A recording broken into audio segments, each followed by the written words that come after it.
Hey everybody, it's Durf and welcome back to some more Scrap Mechanic. Today I have something special for you guys. In a recent live stream, I attempted to build Homer Simpson's designer car. It comes from like a really old episode of The Simpsons, I think like season 2. Like to give you an idea, Simpsons is in its 30th season right now. So 28 years ago, this episode aired. And you know what, let me show you a short clip to give you some context for what kind of car I tried to build. Oh. And some things are so snazzy they never go out of style, like tail fins and bubble domes and shag carpeting. I want a horn here, here, and here. You can never find a horn when you're mad, and they should all play La Cucaracha. Can do, Mr. S. And sometimes the kids are in the back seat, they're hollering, they're making you nuts. There's gotta be something you can do about that. Maybe a built-in video game would keep them entertained? You're fired! What is my brother paying you for? What about a separate soundproof bubble dome for the kids, with optional restraints and muzzles? Bullseye! And another thing, when I gun the motor, I want people to think the world is coming to an end! Rum, rum, rum! Ladies and gentlemen, presenting the car designed for the average man, the Homer. And here is the car, the Homer, in all of its glory. We have the two bubble domes, one on the front, one on the back, soundproofing in the back for quarreling kids with optional muzzles and restraints. And as you can see, if we step inside of the car, this car does have extremely large beverage holders on the inside, just as requested. So we got the two bubble domes, the tail fins, and the giant spoiler in the back as requested by Homer Simpson. And of course, we're featuring the metal bowler hood ornament. Huge shout out to Lenny K or Jacob Knowles, whichever name he wants to go by. The guy made this mod in the middle of my live stream. He showed up on my live stream, I said I needed a hood ornament, and he made it instantly. So huge shout out to Lenny K, thank you so much for the metal bowler hood ornament, and you can actually find this mod in the workshop yourself if you want the hood ornament yourself. So this car has all of the features as mentioned in the video. There is a soundproof bubble dome in the back for the quarreling kids. Now, I don't actually have a way to get into the back dome, it was really hard to fit a door or anything like that. So the way that I have it, you just look at this little sliver of a seat behind here, and you can get, well, you can get in and out just fine, but you get in that way, and, you know, the passengers barely fit in the back, but whatever, it's fine. And as you can see, the quarreling kids in the back can be super annoying because they can control the horns on the top. One horn per seat, super annoying. So this car does actually drive. You can go ahead and hop in. Let's just go ahead and close that door. Oh yeah. So during the live stream, I had like a lot of trouble designing the doors. I finally got it, and I'm super happy with how the doors turned out. The front bubble dome looks amazing with those doors. But anyway, so you can drive this, so let's go ahead and show you. It does drive like a normal car, and it does have a few other extra features. And this car does have one very special feature, as shown in the video. The horn does play La Cucaracha. Check this out.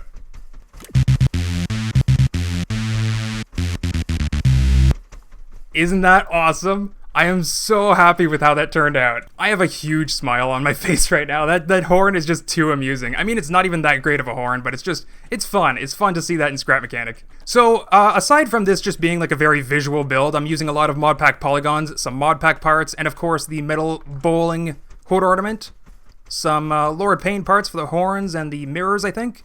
And that's about it. It's not too many mods. But aside from the very visual build that this is, there is a little bit of logic for La Cucaracha horn. So let me go ahead and show you how that works. Great. My door's not opening. Great. Well, I got out anyway, so thanks. Alright, so on this wall over here, you can see I have like a bunch of tote bots and a bunch of timers. These paint lines you can ignore. They don't exist. So this is a very visual representation of the song La Cucaracha. Like you can see it right here. La Cucaracha, La Cucaracha. Something in Spanish that I don't know. So this is how I just laid out the song so that I can figure out what notes are actually in the song. Because like if you go into each tote bot, like this is a C, this is a F, this is a A. And those are the notes of the song La Cucaracha. Like I had to look up a music sheet for that. But anyway, let me show you how this plays with just some very simple vanilla logic. This is not actually the ideal setup for a song. Like, you actually want more timers and more logic gates in between. But, you know, this is simple enough that it's going to work. So let me go ahead and show you how this song plays out.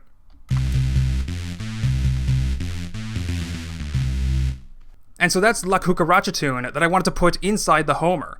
But obviously there's not enough room inside this car for all of those tote bot heads. So another thing that I tried to do was those paint marks on the wall that you saw earlier. Those were 5 little dots. And that's because there's only 5 distinct notes for the entire song. and then if I can just create some logic to play whatever note needs to be played at the certain time, then I only need 5 ToteBot heads total for the entire song. And that would save me a lot of space too, but yet again, there is still not enough space inside this car. There's not enough space to actually fit even 5 ToteBot heads in here. You'd think you could inside the front, but because of the way the front has these front tires covered, I actually had to move them 1 block inwards for the front wheels, so there's very little room inside here for any sort of horn logic. So, I was actually forced to use the smart ToteBot head, which can use some number logic to play the same song, and that's exactly what I did. There's only 1 smart ToteBot head in here. So this is the total number of parts that it takes to create La Cucaracha horn. So as you can see, it's very small compared to a vanilla ToteBot head custom horn song thing. And let's just go ahead and show you the demonstration. You just go ahead and press this button. This is the main button. So the way this horn works is, if you look at the smart ToteBot head, you have different number inputs. And if you look at the instructions, it says white number is the note to play. So this is what we're using basically. So if we go into any ToteBot head like this, and we see just there's a bunch of notes. If you wanted to know what the white number for a note is, you just go like this. This is 1, 2, 3, 4, 5, 6, 7, 8, 9, 10, and so on. So you can play any note from any ToteBot head using number logic. And so that's what this setup on the wall over here is. We can choose a ToteBot type to play out of the smart ToteBot head, and we can choose a note to play out of all the available notes in that ToteBot head. Like we can just increase the note to whatever note number we need. So then what I did, knowing that the smart ToteBot head can take number inputs, I just used a memory panel with all of the notes to play one after another inside the memory slots. So then what I end up doing is I use a counter block like this to just define what memory slots I'm playing at the time. So if we go ahead and hit this button to play the horn, you're going to see this number on the memory panel increase as it goes through the memory slots.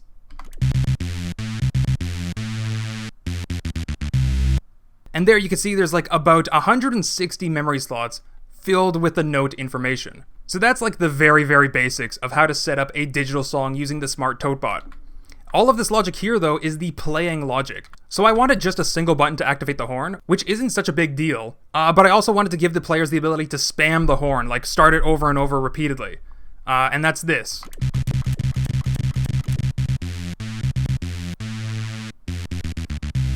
So how this song logic works is, I basically store the value in this white counter block. I store the maximum number of slots that this memory panel has, which is like around 160.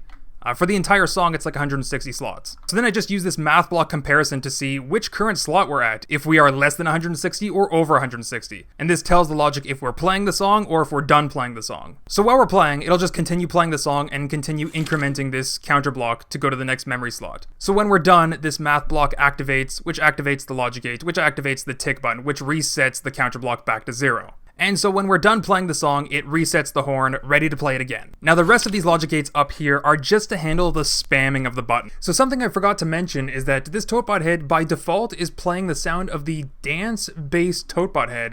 The guy, this setting, this guy, dance, but there's also the retro. But actually, you can make the ToteBot head play a variety of sounds just by feeding in a black number input. So the black number inputs that I have, I actually forgot to mention that I put in a black number 5 just to say dance-based ToteBot head. But if we just go ahead and reset to 0, we can see nothing plays with 0. So the first ToteBot head is actually number 1. Now if we go ahead and press the button, you'll hear the retro bass ToteBot head. So let's just go ahead and go through all of them and just see what they sound like. This is actually something I've never done before, so I'm actually curious what the Cucaracha sounds like in the other ToteBot heads.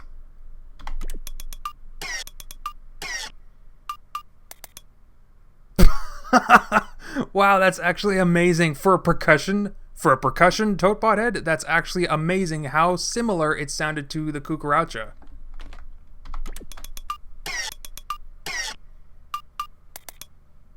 Ha, that's pretty close.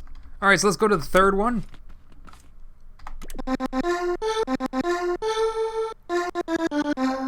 Oh, that one's pretty good too. That's the voice ToteBot head. Let's go to number 4.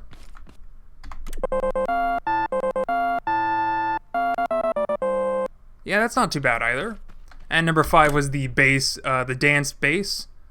So now let's go straight to number 6.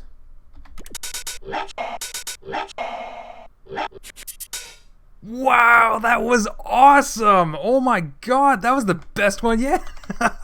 I mean, it doesn't sound anything like the Cucaracha, but it does sound like an actual song.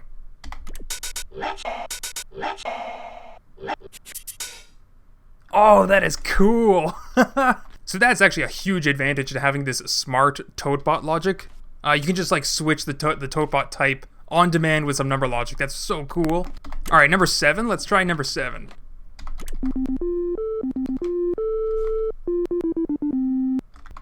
Alright, number 8.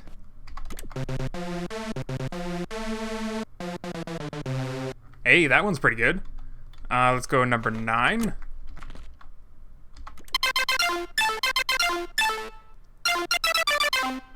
Oh my gosh, that one's pretty annoying.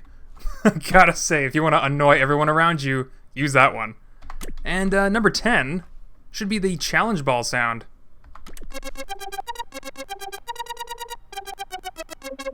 Oh, I think the scaling is off of that. I think we gotta fix those notes. But yeah, that's pretty cool. That's, you know, let's hear that. Which number was that again? I think it was like number 6 or 7?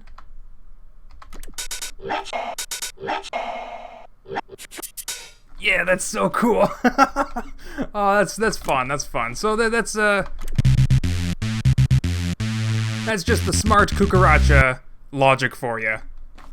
Pretty cool.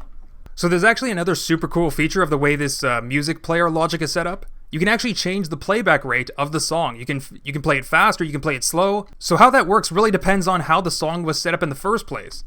So over here on this wall is where I actually programmed the memory panel to store La Cucaracha. And this hole in the wall is where the memory panel used to be. I just cut it out, slapped it on a new blueprint to save it on my lift. But anyway, long story short, if you guys are aware of how the counter blocks work, you turn it on and they start counting up at 40 ticks per second. That means after 1 second, it will have counted up all the way up to 40. So 40 ticks per second is the speed that logic in Scrap Mechanic operates at.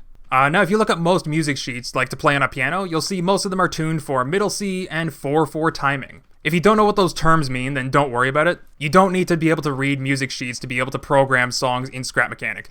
So that's just the default time signature for a lot of classic songs like La Cucaracha. But what this means is it's actually incredibly easy to program La Cucaracha because there's 40 ticks in a second and there's 4 quarter notes in a whole note for 4/4 time. So I can easily divide 40 ticks per second into 4 quarter notes. It makes it super convenient. So the way that I have it then, I set up every 5 ticks is a single note, except I'd want the first tick to be silent and the second tick is going to be the start of the note. The 5th tick is going to be the end of the note. So if I wanted to play repeated quarter notes, then there'll actually be a 1 tick gap of no note being played in between them instead of a continuous note. If I wanted to play a half note, then the first tick is empty, but the next 9 ticks is full of the same note. And so that's how you play the extended note for that time signature. Now I know that might be a little bit confusing or a little bit complicated to set up, so in a future video or live stream, I might attempt creating a digital sequencer so that composing digital music in Scrap Mechanic, like in memory panels, becomes much easier for people to do, where they can just press buttons and it will automatically put them in the appropriate memory slots.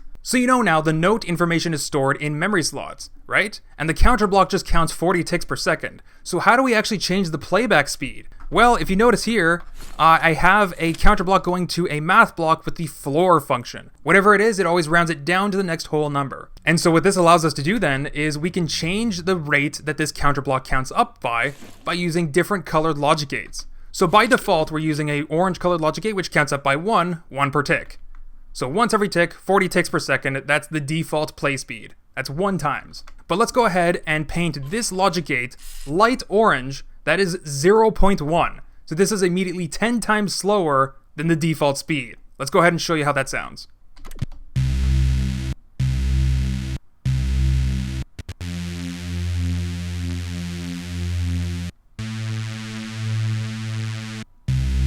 As you can see, it is very slow. Alright, so then what I have here is 4 extra logic gates painted the light brown color, which is negative 0.1. So what we're doing here then is we are going to connect this, whenever this logic gate activates, we're going to have 1 minus 0.1, connect that to the counter. So this is a total of 0.9. This is 90% of the total speed. And we can keep on adding these brown logic gates, 0.8 the speed. So now we're going to play La Cucaracha at 60% of the playback speed.